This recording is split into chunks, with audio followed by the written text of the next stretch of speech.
अस्सलाम वालेकुम, मेरी आवाज़ आ रही है student? Yes ma'am.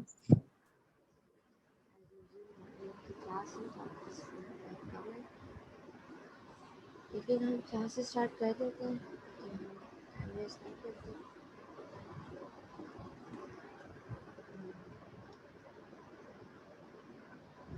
Okay, last time जो है वो हमने टॉपिक शुरू किया था एंड वी वर डिस्कसिंग कि मॉसफेट की बाइसिंग टेक्निक्स क्या होती है, किस किस तरीके से जब हम मॉसफेट को एज एन एम्पलीफायर यूज़ करना चाहते हैं तो हम किस किस तरीके से उसमें बाइसिंग करते हैं। यही टॉपिक सिमिलर टॉपिक्स आपने बीजेटीज में भी पढ़े थे, ठीक है? तो यू कैन रिलेट के हाउ इट इज़ वर्किंग, ठीक है?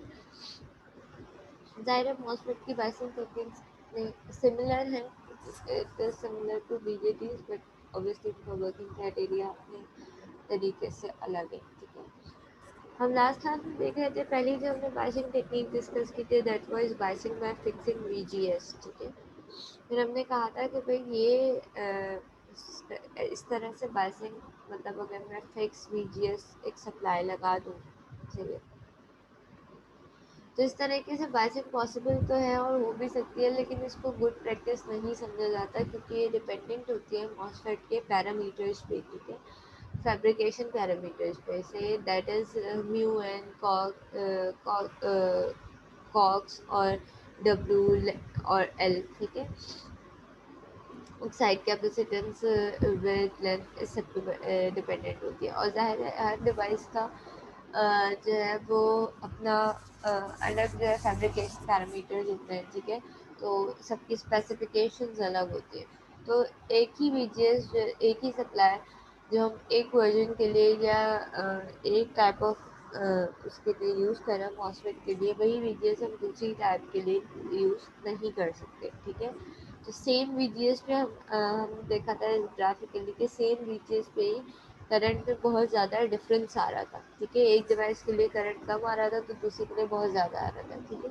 तो इसलिए इस प्रैक्टिस को, फिक्स वीजीएस प्रैक्टिस को गुड प्रैक्टिस नहीं समझा जाता, अच्छी टेक्निक नहीं समझा जाता, ठीक है? उसके बाद हमने डिस्कस की थी ये लास्ट क्लास में टॉपिक्स पढ़ा चुकी हूँ, इसलिए मैं इसको जल्दी से जो है वो बस रिवाइज करवा रही हूँ, ठीक है? उसके हमने कहा था कि भाई हम दूसरी टेक्निक्स क्या यूज़ कर सकते हैं। दूसरी टेक्निक ये थी कि हम सॉरी हम जो है वो सोर्स पे एक रजिस्टर लगाते थे, ठीक है? उस पर भी हमने भी देखा था कि किस तरीके से इक्वेशन है। फिर हमने इस तरीके से वोल्टेज डिवाइडर टेक्निक देखी थी, कपलिंग कैपेसिटर के थ्रू देखी थी, और हमने ये आर जी और आर एस, जब हमारे पास एक ही दो पावर सप्लाई हो तब हम एक को पॉजिटिव और एक को नेगेटिव सप्लाई बना के इस तरीके से भी बाइसिंग करते हैं, ठीक है? तो ये सारी टेक्निक्स हम लास्ट क्लास में डिस्कस कर चुके थे, ठीक है? आज जो हमें टेक्निक स्टार्ट करनी थी that is biasing using a drain to gate feedback register, ठीक है? अब वो कह रहे हैं कि हमारे पास एक और जो बाइसिंग टेक्निक है वो क्या है कि हम ड्रेन टू गेट, मतलब ड्रेन और गेट के बीच में एक फीडबैक रजिस्टर लगा लें, ठीक है? एज यू नो कि हम गेट को किस तरीके से यूज़ कर रहे होते हैं, हम गेट को एज ए इनपुट यूज़ कर रहे होते हैं, ठीक है? और हम ड्रेन को किस तरीके से यूज़ कर रहे होते हैं, हम ड्रेन को एज अ आउटपुट यूज़ कर देते हैं, ठीक है? कर रहे होते हैं, सही है? तो अगर मैं गेट टू ड्रेन के दरमियान एक रजिस्टर लगा दूँ, ठीक है? तो वो रजिस्टर इनपुट और आउटपुट के दरमियान जब हम एक लिंक बना देते हैं तो वो क्या कहलाता है, वो कहलाता है फीडबैक सिस्टम, ठीक है? तो इसी तरह इस रजिस्टर को भी अगर मैं गेट एंड ड्रेन के दरमियान एक रजिस्टर लगा दूँ इस तरीके से, as you can see in the circuit, ठीक है? तो this register will call as feedback register, ठीक है? अच्छा, अब ये रजिस्टर काम कैसे करेगा, इससे हमें फ़ायदा क्या होगा, ठीक है? ये रजिस्टर काम इस तरीके से करेगा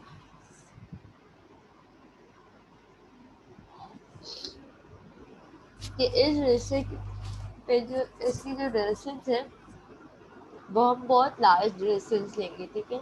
मेगाओं की जाएंगे, जिसकी वजह से होगा क्या, जिसकी वजह से होगा ये कि गेट का करंट जो है वो ज़ीरो होने की कोशिश करेगा, ठीक है। वो ऑलमोस्ट वो इतना कम होगा करंट, ठीक है, तो कि वो ऑलमोस्ट ज़ीरो के बराबर वर्क करेगा, ठीक है।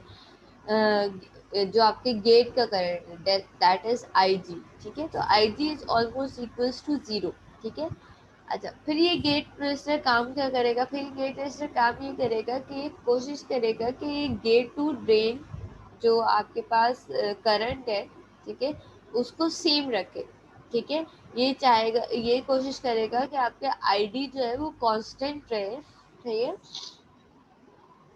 आपका आईडी जो है वो कांस्टेंट रहे, आपका आईडी बार जो है आपके वीजीएस चेंज होने की वजह से आईडी पे इतना फर्क ना पड़े, कंटिन्यूअसली चेंज ना हो, ठीक है। अब इसकी इक्वेशन देखते हैं। इसकी इक्वेशन क्या है भाई, हमने कहा कि अगर आई जी ज़ीरो है, ठीक है, आई जी ज़ीरो है, तो इसका मतलब मेरा जो यहाँ पे वी डी एस है और V G S, again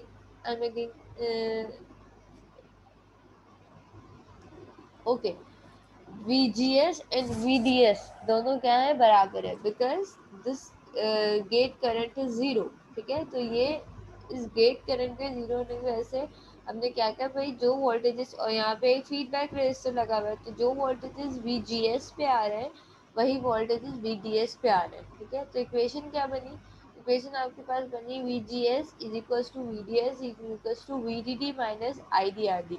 VDD minus IDRD मतलब यहाँ पे कितने वोल्टेजेस आ रहे होंगे, VDD में से जो भी इस पे इस रजिस्टर पे ड्रॉप हो रहा होगा, जो बचेगा वो आपके पास यहाँ पे आ जाएगा, ठीक है।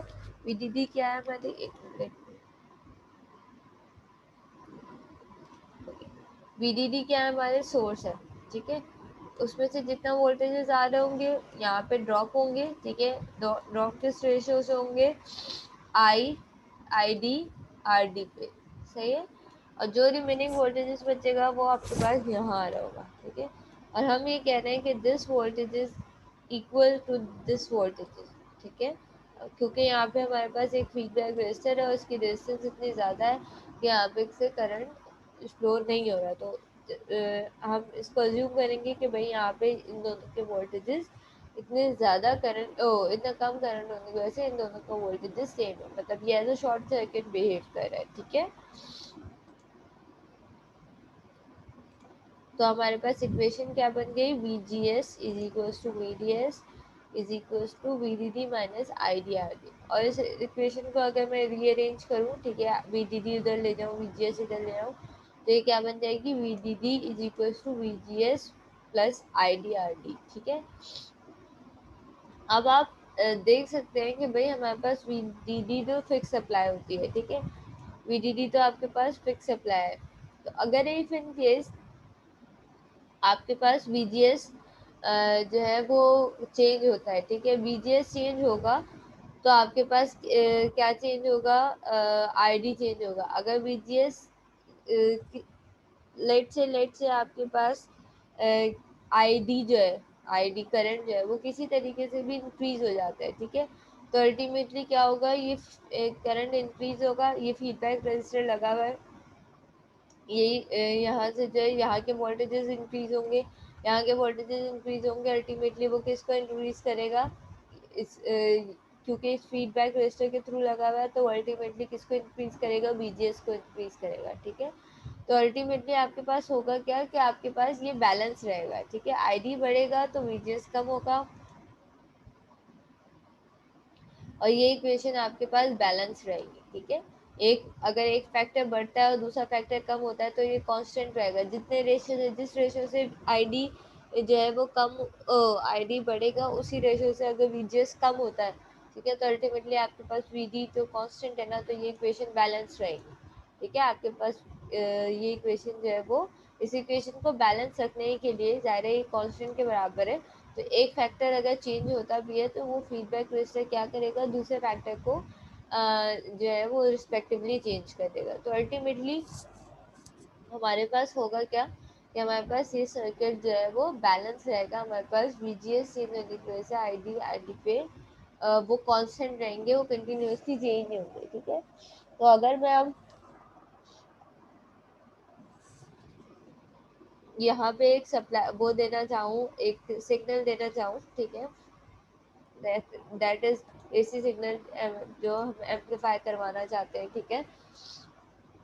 अगर मैं यहाँ पे एक सिग्नल देना चाहूँ तो मैं कैसे दे सकती हूँ, मैं एक कपलिंग कैपेसिटर के थ्रू यहाँ पे जो है वो इनपुट पे अपना सिग्नल दे सकती हूँ, AC signal, something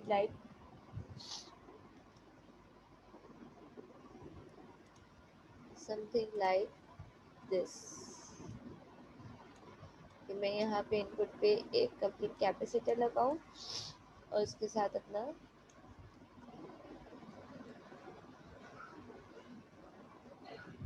sorry for the drawing, ये जीबी की सबसे ड्राइंग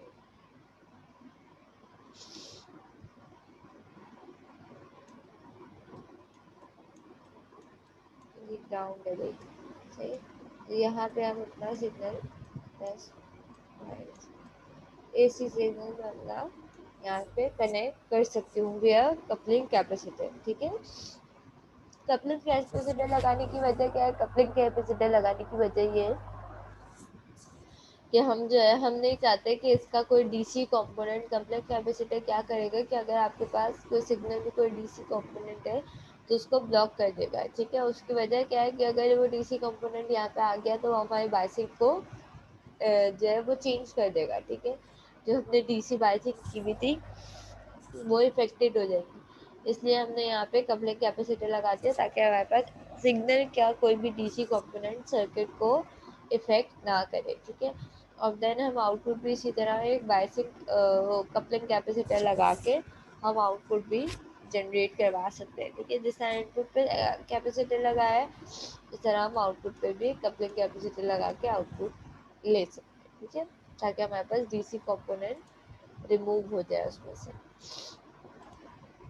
तो इस तरीके से ये हमारे पास using a feedback resistor that is drain to gate feedback resistor, इस तरीके से हम बाइसेट कर सकते हैं, ठीक है। यहाँ तक किसी को कोई इशू है तो कोई सवाल है तो पूछ लो। जिन बच्चों ने लेट ज्वाइन किया है वो बिल्कुल सवाल नहीं पूछ सकते, जो पहले से सुन रहे थे वो उन्हें कोई कंफ्यूजन है तो पूछ लो। जिन्होंने लेट ज्वाइन किया बेटा आप लोग वो शुरू का पार्ट रिकॉर्ड सेशन देखिए ना। Any question?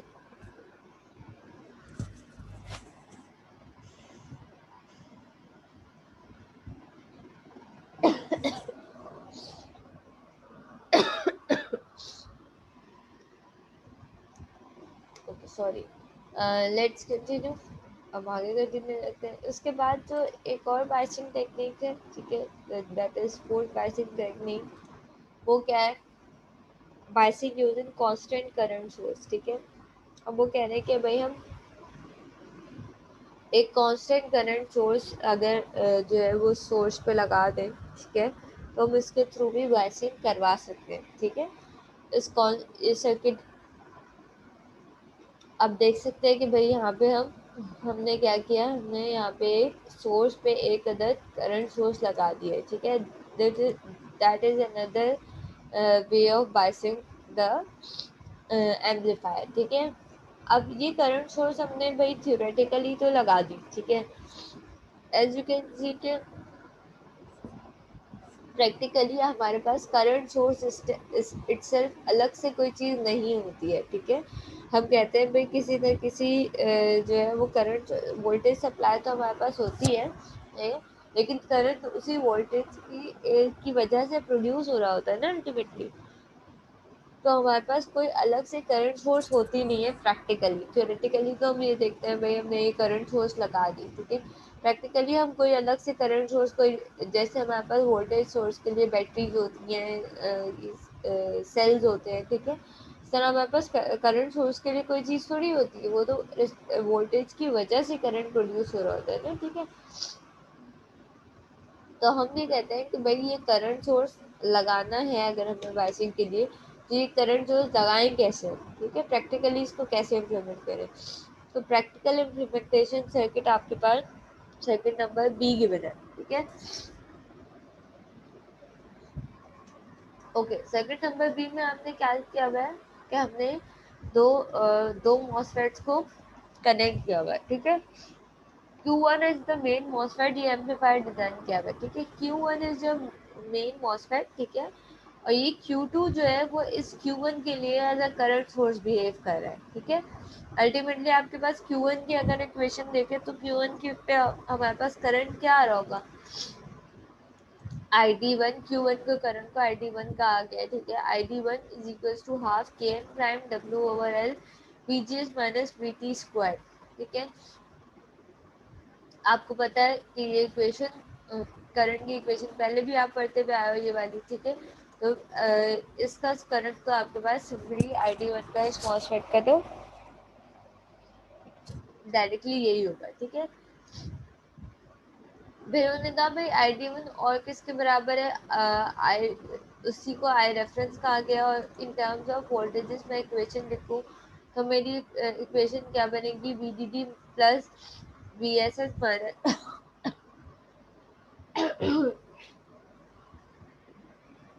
Minus VGS divided by R, ठीक है।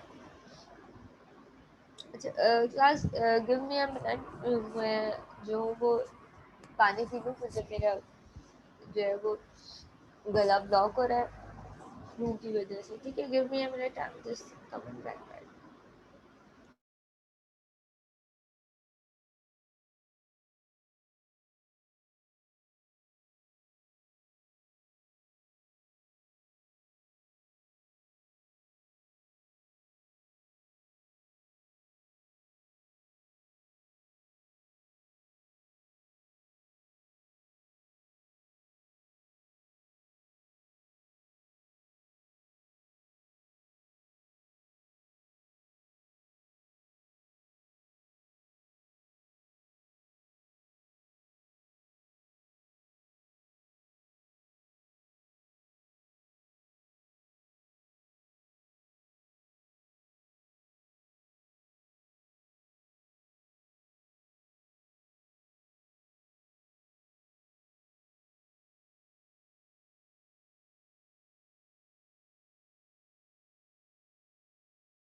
Okay, sorry for the interruption.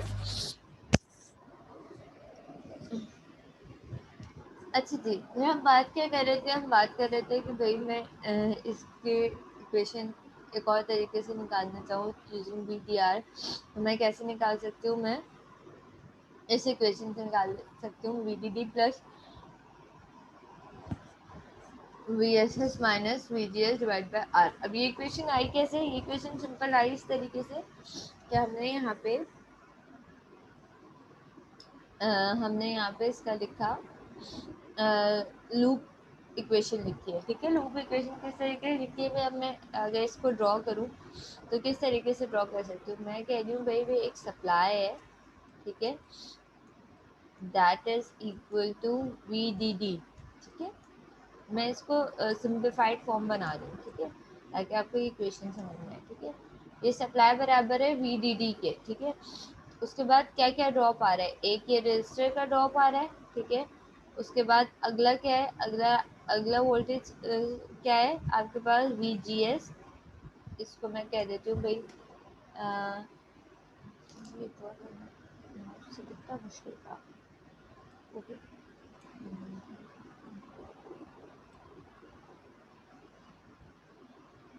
से एक ये, एक हमारे पास क्या है, एक VGS है, ठीक है। और अगला क्या है क्या हमारे पास, VSS, ठीक है। ये क्या बनेगा आपके पास, this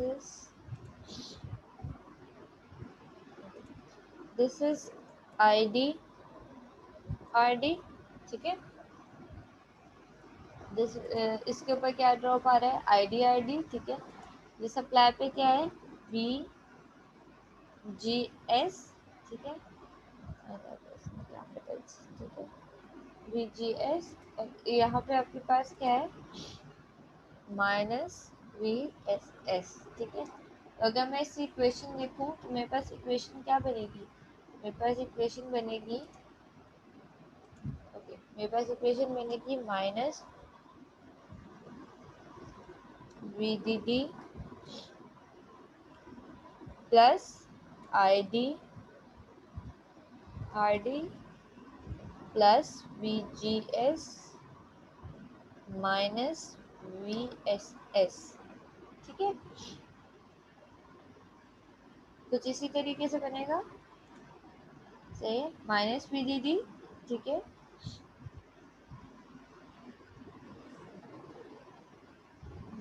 minus VDD plus ID plus VGS minus VSS G equals to, ये किसके बराबर हो जाएगी पूरी equation, G equals to 0। Okay, अब मैं इस इक्वेशन को रीअरेंज करूं तो ये रीअरेंज होकर इक्वेशन क्या बन जाएगी, मैं सारी चीज़ों का जो है वो साइन चेंज कर दूं, ठीक है। तो मेरे पास इस तरफ क्या आ जाएगा, मेरे पास आ जाएगा VDD, ठीक है, मैं ID RD को इधर ही छोड़ देती हूँ, ठीक है, बाकी सारी चीज़ों को उधर ले जाती हूँ, ठीक है। तो ID RD is equals to VDD, सही है, minus VDD plus VG plus VSS, ठीक है, उधर चला गया तो साइन चेंज हो गया VDD का भी और VSS का भी, ठीक है, और VGS का भी साइन चेंज हो गया, that is minus VGS minus VGS, ठीक है। और इस RD को अगर मैं यहाँ पे डिवाइड में ले जाऊँ तो ये ID किसके बराबर हो जाएगा, VDD plus VSS minus VGS, ठीक है। As you can see this equation is similar to that equation, this one, ठीक है, दिस वन, ठीक है। इस तरीके से हमने लूप इक्वेशन लगा के ये वाला करंट निकाला है, ठीक है। तो अब ID1 दो तरीके से आपको पता चल गया, एक आपको किस तरीके से पता चल गया कि भाई ये आपका बराबर है करंट इक्वेशन जो हमने पहले ही ड्राइव की थी, that is half KN prime W over L VGS minus VT square, ठीक है। और दूसरा आपने यहाँ पे लूप इक्वेशन से टाइप कर लिया, ठीक है। उसके बाद ये कह रहे हैं कि भाई अगर हम इस सर्किट का करंट निकालना, इस मॉसफेट का करंट निकालना चाहें, ठीक है, तो इस मॉसफेट का करंट क्या होगा, ID2 किसके बराबर है, अगेन हाफ, ये रहा है ID2 की equation, this is the equation for ID2, ठीक है, that is half KN prime W over L। अच्छा, इसके नीचे 2 इसलिए लिखा हुआ है, यहाँ पे देखो 1 लिखा हुआ था क्योंकि ये हम Q1 के लिए बात कर रहे थे, और यहाँ पे 2 लिखा हुआ है बिकॉज ये हम Q2 के लिए बात कर रहे हैं, ठीक है।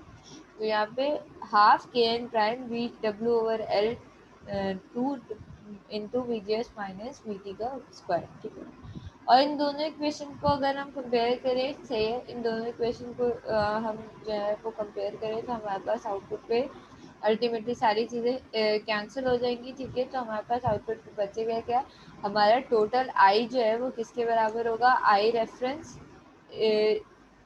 Into W over L two divide by W over L 1, ठीक है। तो हमारा जो करंट है, सही है, वो किस पे डिपेंडेंट है, Q1 और Q2 के एक्सपेक्टेड जो है वो डिपेंडेंट है। तो अल्टीमेटली हम इनमें अगर आई टोटल आई निकालना है तो हमें क्या पता होना चाहिए, हमें आई रेफरेंस पता होना चाहिए, और आई रेफरेंस अल्टीमेटली ऊपर देखो तो किसके बराबर था, ID1 के ही बराबर था, ठीक है।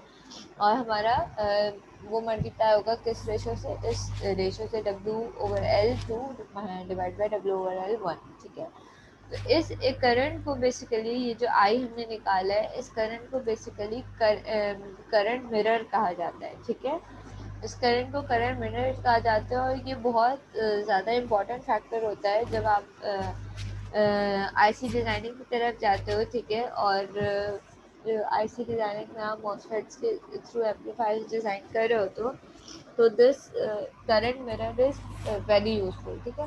देखो, क्योंकि हम अभी इनिशियल स्टेजेस पे हम बेसिक सर्किट्स पढ़ रहे हैं, तो हम अल्टीमेटली एक एक मॉसफेट पढ़ रहे होते हैं कि भाई एक मॉसफेट किस तरीके से काम कर रहा होता है अलग अलग कॉन्फ़िगरेशन में, ठीक है। लेकिन जब आप आईसी डिज़ाइनिंग में बात करते हो या आप किसी भी प्रैक्टिकल इम्प्लीमेंटेशन की तरफ जाते हो, तो वहाँ पे एक मॉसफेट नहीं होता, एक छोटी सी आईसी में हज़ारा मॉसफेट्स होते हैं, ठीक है। तो ऑब्वियसली वो जब आप मल्टीपल मॉसफेट्स को कनेक्ट कर रहे होते हो, तो उसका क्राइटेरिया भी दायरे सबके अपने एक्सपेक्ट होते हैं। और जब अभी देखो, सिंपल हमने दो जो है वो मॉसफेट्स को आपस में कनेक्ट कर लिया, ठीक है। सिर्फ दो को कनेक्ट करने से हमारे पास सर्किट में कितना फ़र्क पड़ा कि हमारे पास भाई दो करंट्स आ गए। इस तरीके से हमने देखा कि भाई किस उसका करंट क्या है, इसका करंट क्या है, ठीक है, इसकी इक्वेशन क्या है। इस तरह जब हज़ारा मॉसफेट्स कनेक्टेड होते हैं, तो अल्टीमेटली ज़ाहिर है सबका अपना इफेक्ट होता है, ठीक है। किसको किस कॉन्फ़िगरेशन में यूज़ किया गया है, किस यूज़ के लिए यूज़ किया गया है, ठीक है। तो वहाँ पे जब आईसी डिज़ाइनिंग की तरफ जाते हैं, तो ऑब्वियसली वो कॉम्प्लिकेटेड सर्किट होते हैं, कॉम्प्लेक्स सर्किट्स होते हैं, ठीक है। तो अल्टीमेटली उसकी इक्वेशन उसके हिसाब से फिर हमें ड्राइव करनी पड़ती है, ठीक है। तो ये जो करंट मिरर है, ये ज़्यादा मल्टीपल ट्रांजिस्टर को मिलकर कनेक्ट करने से ही आया है। तो this is an important factor जो आप आईसी डिज़ाइनिंग में यूज होता है, ठीक है। तो अगर हम वहाँ तक पहुँचे, खैर this is not the part of your course, लेकिन अल्टीमेटली अगर आप कभी अपनी लर्निंग के लिए पढ़ना चाहो, तो चैप्टर 7 में इसकी डिटेल्स डिस्कस की गई है, ठीक है। खैर, समिंग अप किया, हमारे पास अल्टीमेटली हमने 3-4 तरह की बाइसिंग टेक्निक्स पढ़ ली कि भाई ये बाइसिंग टेक्निक्स हैं जिसके तरीके से हम अपने मॉसफेट को बाइस कर सकते हैं, मॉसफेट की डीसी बाइसिंग कर सकते हैं, ठीक है। ओके, यहाँ से फिर हम आगे बढ़ते हैं मॉडलिंग की तरफ, ठीक है। अब हम कहते हैं, जैसे हमने बीजेटीज में पढ़े थे आपके पास, ओके, जैसे हमने बीजेटीज में पढ़े थे आपके पास कौन से टी मॉडल और पाई मॉडल, ठीक है। इसी तरीके से हम देखते हैं कि भाई मॉसफेट्स के लिए क्या कहानी है, ठीक है। मॉसफेट के लिए हमारे पास किस तरीके के मॉडल्स होते हैं। अब मैं चाह रही हूँ मैं ज़रा वोल्टेज गेन और ट्रांस कंडक्टेंस रेशियो जीएम जिसे हम कहते हैं, हम वो सारी चीज़ें ड्राइव करें, ठीक है। तो उसके लिए हमने क्या करना था, ओके। अच्छा, एक चीज़ मैं आप लोगों को बता दूं कि जो मैं टॉपिक्स पढ़ा रही होती हूँ अल्टीमेटली, वो मैं आपकी कोर्स आउटलाइन के सीक्वेंस से ही पढ़ा रही होती हूँ, ठीक है। तो अल्टीमेटली आपको कोई पेज नंबर, ज़ाहिर मैं डायरेक्ट पेजेस खोल रही होती हूँ, डायरेक्ट टॉपिक्स खोल रही होती हूँ। तो अगर आपको कभी भी समझ ना आए कि मैं कि कौन सा टॉपिक, क्योंकि ज़ाहिर मिक्सअप हो जाती है, तो आप कोर्स आउटलाइन देख लिया करो, मैं उसी सीक्वेंस में चल रही होती हूँ, ठीक है। जैसे आज हमने बाइसिंग टेक्निक लास्ट क्लास में हमने फिक्स वीजीएस और फिक्स वीजी देखा था, तो आज हमने using drain to gate feedback register और कांस्टेंट करंट सोर्स का टॉपिक देखा है। तो हमने आज ये टॉपिक डिस्कस किए, ठीक है। अब मैं इसके बाद जो टॉपिक स्टार्ट कर रही हूँ, that is DC small signal operation and model. Small signal analysis करेंगे हम, ठीक है, उससे इक्वेशन निकालेंगे, और हम इसी सीक्वेंस में चल रहे हैं, ठीक है। तो बहुत कम होता है, रेयरली होता है कि मैं आपके कोई चीज़ आउट ऑफ दी सीक्वेंस पढ़ा रही हूँ जो आपको, क्योंकि ज़ाहिर है मैं डायरेक्ट पेजेस खोलती हूँ तो आप लोगों को इस तरीके से समझ में आता होगा। तो आप लोग अपने पास बेशक मार्क करते रहा करो, सही। और मैं, लेकिन मैं कोर्स आउटलाइन भी आपके पास है, मैं इसी सीक्वेंस से पढ़ाने की आपको कोशिश कर रही हूँ, ठीक है। अब हम दूसरा टॉपिक स्टार्ट करें, that is MOSFET small signal operation and models, ठीक है। That is on page number 276, ठीक है।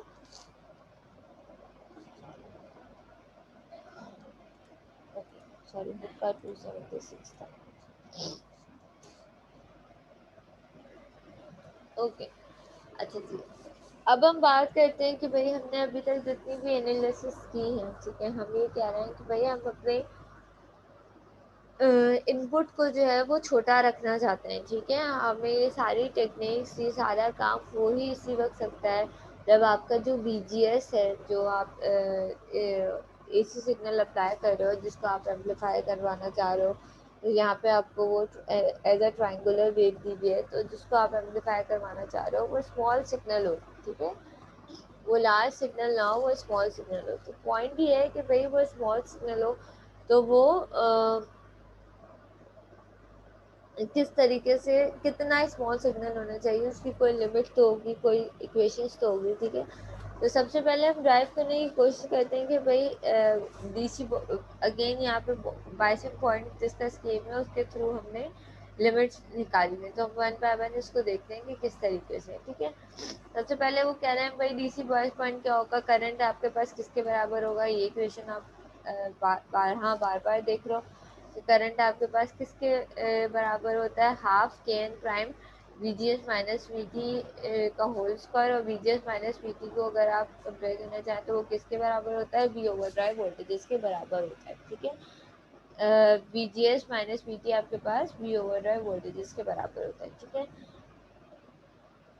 अच्छा जी, फिर हम कहते हैं कि भाई अगर हमें इसे एज ए एम्पलीफायर यूज़ करना है तो हम किस तरीके से इसको यूज़ कर सकते हैं कि हमने यहाँ पे एक सप्लाई दे दी, ठीक है। यहाँ पे जो बाइसिंग यूज़ किए हुए हैं वो फिक्स VGS यूज़ की हुई है, ठीक है। हमने यहाँ पे मतलब इनपुट पे अब हमारी दो चीज़ें लगेंगी, एक तो आपके पास सिग्नल भी लगेगा और दूसरा आपके पास DC सप्लाई जो बाइसिंग कर रही होगी वो लगेगी, ठीक है। तो ultimately for this configuration output equation आपकी किसके बराबर होगी, VDS आपके बराबर होगा VDD माइनस IDRD, ठीक है। और आपको अगर इस सर्किट को क्योंकि हमने देखा था, शुरू में डिस्कस किया था कि भाई अगर हमें एम्प्लीफिकेशन करनी है तो हमें मॉसफेट को किस मोड में रखना पड़ेगा, किस रीजन में रखना पड़ेगा, हमें मॉसफेट को सैचुरेशन रीजन में रखना पड़ेगा। तो सैचुरेशन रीजन की कंडीशन क्या है कि आपका VDS किसके ग्रेटर होना चाहिए, अगर आप मॉसफेट को सैचुरेशन रीजन में रखना चाह रहे हैं तो आपके पास VDS जो है वो किससे, V ओवर ड्राइव वोल्टेज के से बड़ा होना चाहिए, ठीक है। This VDS must be greater than equals to, greater than V over drive voltage, ठीक है। अच्छा, उसके बाद हम कह रहे हैं कि भाई जब हमने इनपुट पे दो चीज़ें दी हैं, एक हमने VGS दिया हुआ है that is our AC signal, और दूसरा हमने VGS कैपिटल, जहाँ जहाँ मैं पहले भी बता चुकी हूँ, जहाँ जहाँ कैपिटल लिखा होता है उसका मतलब होता है DC, और जहाँ जहाँ स्मॉल अल्फ़ाबेट्स में लिखा होता है उसका मतलब होता है AC, ठीक है। तो यहाँ पे हमने DC सप्लाई भी दी हुई है और AC सप्लाई भी दी हुई है, ठीक है। तो इनपुट पे हमारे पास अल्टीमेटली क्या आ रहा है, हमारे पास VGS भी आ रहा है that is DC plus VGS that is AC, दोनों का सम आ रहा है, ठीक है। और इसको इक्वल्स किसके लिया हुआ है, अब देखो ये याद रखना कि ये किस चीज़ को किस चीज़ से जो रिप्रेजेंट किया हुआ है, डिनोट किया हुआ है, ये आपको याद रखना है, ठीक है।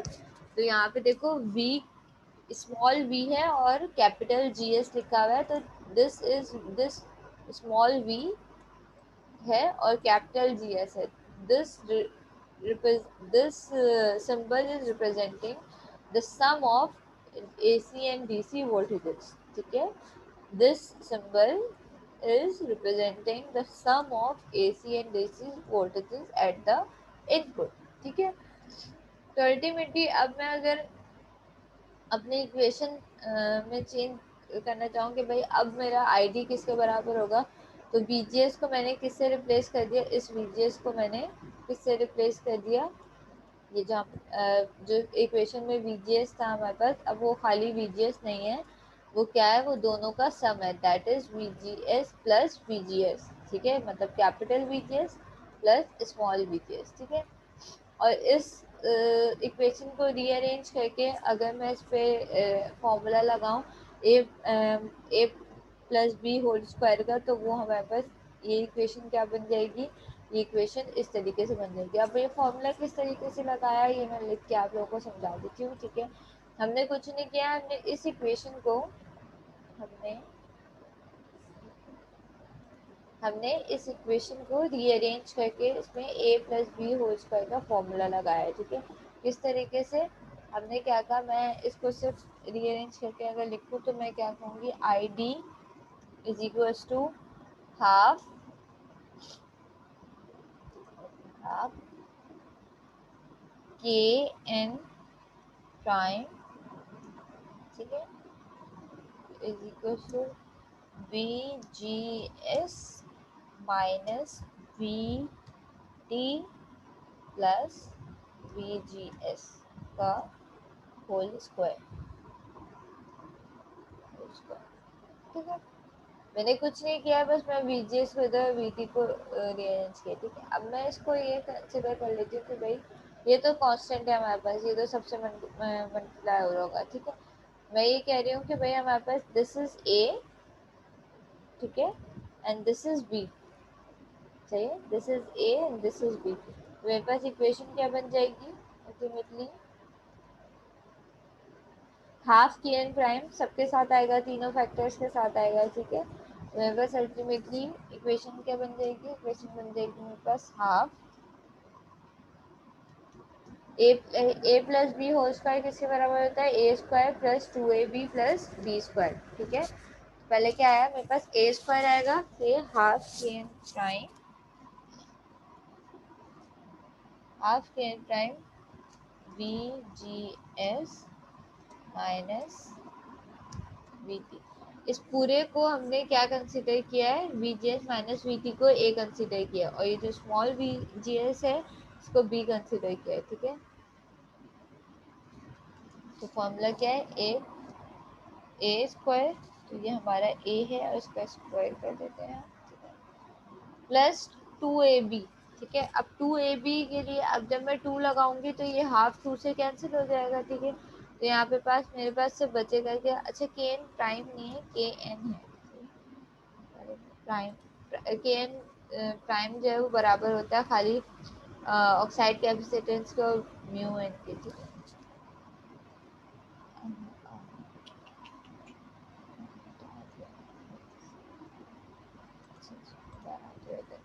जल्दी से इसको लिख लेते हैं, half K N V G S minus V T का होल स्क्वायर, ठीक है, प्लस 2ab के बराबर होता है, हाफ 2 से कैंसिल हो गया तो क्या बचा खाली, K N V G S minus V T into V G S, small V G S, ठीक है, that is equals to be basically, ठीक है। और थर्ड टर्म क्या आ जाएगी आपके पास, ये ए स्क्वायर हो गया, ये बी स्क्वायर हो गया, ए स्क्वायर हो गया, ये 2ab हो गया, थर्ड टर्म क्या होगी, बी स्क्वायर होगी तो क्या बनेगा, half K N V G S का स्क्वायर, ठीक है। अल्टीमेटली ये ए, as you can see this equation is similar to this equation, ठीक है। तो ये बेसिकली हमने कुछ भी नहीं किया हुआ है, इस इक्वेशन पे ए प्लस बी होल स्क्वायर का फॉर्मूला लगा के ये इक्वेशन राइट की हुई आपकी, ठीक है। तो अगर हम इस इक्वेशन में देखें तो हमारे पास अल्टीमेटली क्या है, जो फर्स्ट टर्म है, ठीक है, वो फर्स्ट टर्म किसको रिप्रेजेंट कर रही है, आपके पास फर्स्ट टर्म रिप्रेजेंट कर रही है आई डी को, ये डी सी आई डी के बराबर है, देखो ये किसके बराबर है, कैपिटल आईडी के बराबर है। कैपिटल आईडी की इक्वेशन क्या होती है, half K N VGS minus VT का होल स्क्वायर, ये भी क्या है, half K N VGS minus VT का होल स्क्वायर, तो this is the DC ID, ठीक है, this is equal to ID. Second term आपके पास किसके बराबर है, सेकेंड टर्म आपके पास जो है वो डायरेक्टली प्रोपोर्शनल है किसके, वीजीएस के, ठीक है। तो आपके पास क्योंकि वीजीएस माइनस वीटी तो आपके पास फिक्स होता है, तो सेकंड कंपोनेंट में आपके पास ये किस पे डिपेंडेंट होगा, वीजीएस, मतलब जो स्मॉल वीजीएस है इस पे आपके पास इनपुट सिग्नल जो आपके पास बेसिकली आ रहा है उस पर डिपेंडेंट होगा, ठीक है। और थर्ड फैक्टर क्या है, third factor is the square of input signal, ठीक है। तो आपके पास जो लास्ट कंपोनेंट है, ठीक है, ये हम इस ये हम नहीं चाह रहे होते, क्या है इसकी वजह क्या है, इसकी वजह ये है कि ये this component is displaying the non linear behaviour, ठीक है। ये क्या डिस्प्ले कर रहे हैं, इस स्क्वायर की वजह से हमारे पास क्या आ रहा है, नॉन लीनियर बिहेवियर आ रहा है, ठीक है। और हम क्योंकि हम लीनियर एम्पलीफायर डिज़ाइन करना चाह रहे होते हैं, हमने लास्ट क्लास में भी डिस्कस किया था कि भाई अगर हम इस पूरे स्लोप का एक छोटा सा पोर्शन लीनियर एज्यूम कर लें तो हम लीनियर आउटपुट ले सकते हैं, ठीक है। तो हम ये नहीं चाहते कि हमारे पास ये फैक्टर आए आखिरी वाला, ठीक है। तो इस फैक्टर को रिड्यूस करने के लिए हमें क्या करना पड़ेगा कि भाई हमारे पास ये फैक्टर अगर इससे बड़ा होगा, ठीक है, ये फैक्टर सेकंड फैक्टर अगर थर्ड फैक्टर से बड़ा होगा तो अल्टीमेटली क्या होगा, थर्ड फैक्टर की वर्थ नहीं रहेगी, ठीक है। मतलब हम चाह रहे हैं कि ये फैक्टर जो है वो स्मॉल रहे, सही, ये वाला फैक्टर जो है वो स्मॉल रहे ताकि नॉन लीनियर बिहेवियर ना आए, ठीक है। तो इसकी कंडीशन क्या है कि भाई आपको हाफ केन वीजीएस स्क्वायर को हमेशा कम रखना है, किससे, K N V G S minus V T into V G S से, ठीक है। और इसका अगर मैं रीअरेंज करके खाली वी जी एस की वो निकालना चाहूँ तो वी जी एस को किसके, इसी इक्वेशन को रीअरेंज करके निकाला हुआ है आपके पास, वी जी एस जो है वो किससे कम होना चाहिए, twice of V G S minus V T से, और मजीद V G S minus V T को वी ओवर ड्राइव के बराबर लिया है, ठीक है। तो अल्टीमेटली हमारे पास कंडीशन क्या है कि अगर हमें मॉसफेट को लीनियर आउटपुट कैलकुलेट करना है, ठीक है, अगर हमें मॉसफेट से लीनियर आउटपुट कैलकुलेट करना है तो हमें इस वीजीएस को, मतलब इनपुट सिग्नल को किससे ज़्यादा कम रखना पड़ेगा, twice of V over drive voltage से बहुत ज़्यादा कम रखना पड़ेगा, ठीक है। ये लेस देन का साइन देखो, डबल वन वन का मकसद ये होता है कि बहुत कम रखना पड़ेगा इससे, ठीक है, सही है, हमें मतलब बहुत लेस रखना पड़ेगा, ठीक है। अच्छा, अल्टीमेटली आपने देखा कि वीजीएस की कंडीशन हमें पता चल गई कि कितना स्मॉल रखना है, ठीक है। उसके बाद हम करंट पे आते हैं, करंट की हमारे पास दो जिस तरह से दो वोल्टेजेस थे इस तरह से हमारे पास दो करंट भी है, दैट इज एक डीसी करंट एक एसी करंट, ठीक है। अब उसमें जो है वो इस आईडी को हमने किसके बराबर लिया, हमने कहा भाई ये आईडी जो है वो अल्टीमेटली इस फैक्टर के बराबर है, सही। ये तो डीसी करंट था और ये आपके पास क्या हो गया, एसी करंट है। इसी इक्वेशन में बेसिकली ये फैक्टर हमने निगलेक्ट कर दिया क्योंकि हमने कंडीशन लगा दी, ठीक है। अब हमारे पास क्या बचा, this is equals to I D, ठीक है, capital I D DC current, और this is equals to small I D, ठीक है। तो आई डी आपके पास किसके बराबर हो गया, capital I D plus small I D, ठीक है। और आई डी की और स्मॉल आई डी किसके बराबर है, that is equal to K N V G S minus V T into V G S की, ठीक है, इस फैक्टर के जो आपने यहाँ ड्राइव किया, ठीक है। अल्टीमेटली अगर मैं वो निकालना चाहूँ इसके थ्रू, इस वी जी एस को इधर ले आऊँ डिवाइड में, तो ये फैक्टर किसके, I D divide by V G S किसके बराबर हो जाएगा, I D divide by V G S K N into V G S minus V T के बराबर हो जाएगा। और इस I D divide by V G S को हम क्या कहते हैं ट्रांस कंडक्टेंस कहते हैं, that is representing by GM, ठीक है। ये जीएम आप पहले भी देख चुके हो बीजेटीज के केस में भी, तो ये जीएम किसके बराबर होता है, in this case, in the case of MOSFET ये जीएम बराबर है आपके पास K N into V G S minus V T, और V G S minus V T को ओवरड्राइव वोल्टेजेस के भी बराबर ले सकते हैं। तो अल्टीमेटली हमारे पास जीएम ट्रांस कंडक्टेंस किसके बराबर है, K N into V overdrive voltages, ठीक है। तो अगर हम जी और अगर हम ग्राफिकली देखना चाहें तो ये जीएम बेसिकली क्या होता है, this GM is basically a slope, ठीक है। ये जो हमने लीनियर पोर्शन लिया है इसका स्लोप है। तो अब एज यू कैन सी कि हम यहाँ पे स्मॉल वीजीएस इनपुट देते हैं तो वो हमारे पास एम्पलीफाइड होके आउटपुट पे यहाँ पे आ रहा होता है, और उसकी कंडीशन क्या है कि वीजीएस को हमने twice of V over drive से कम रखना है, ठीक है। आई होप यहाँ तक चीज़ें समझ में आ गई होंगी, सही है। किसी को अगर यहाँ तक कोई सवाल है, मुझे हैरत होती है तुम लोग बीच में इंटरप्ट करके कुछ नहीं पूछते हो, सब कुछ समझ में आ रहा होता है या पता नहीं, खैर यहाँ तक किसी को कोई कंफ्यूजन है तो पूछ लो, फिर हम इंशाल्लाह नेक्स्ट क्लास में कंटिन्यू करेंगे, टाइम खत्म हो गया आपका, ठीक है। ये ट्रांस कंडक्टेंस रेशो मैंने किस तरीके से ड्राइव किया, यहाँ तक किसी को कोई सवाल।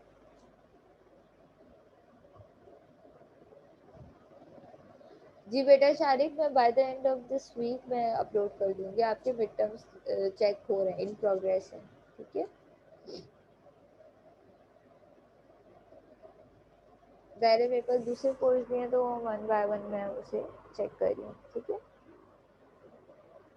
और कोई क्वेश्चन?